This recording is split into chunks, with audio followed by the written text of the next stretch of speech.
She was pregnant.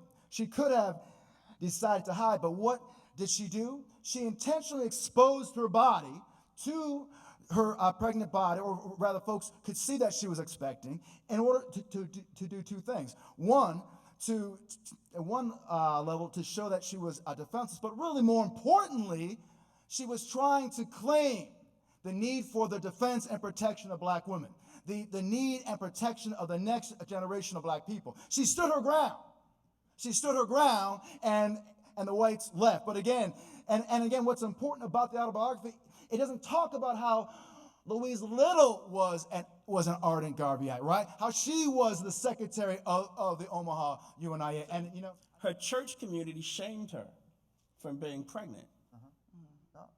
Right? Let's think about that, right? So at the time when you need your community to be backing you going through this trial, right, your own spiritual community. Right. I think that's why Malcolm X criticized Elijah Muhammad publicly, because he was thinking about what had happened to his mother and his siblings when your own spiritual community you've been building doesn't give you the solidarity you need as a single mother, but it's gonna, you know, they're gonna jump on you too. Right, so that's why I think when people ask why did Malcolm X do it when he did it, when he bailed, I think he was thinking. Matter of fact, he says in the Jan Carew book, he says, "I was thinking about my mother."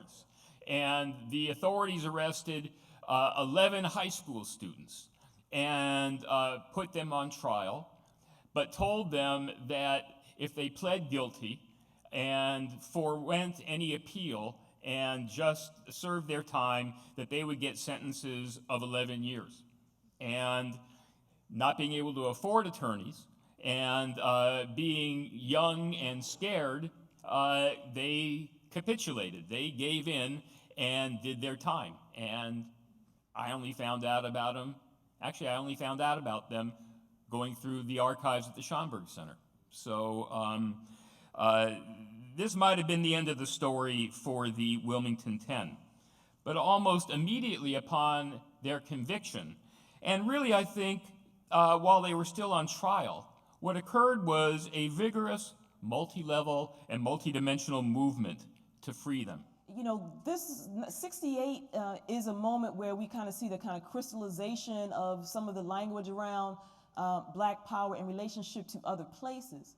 But as early as 61 with the freedom fighters in Cleveland, they're talking about black power, right?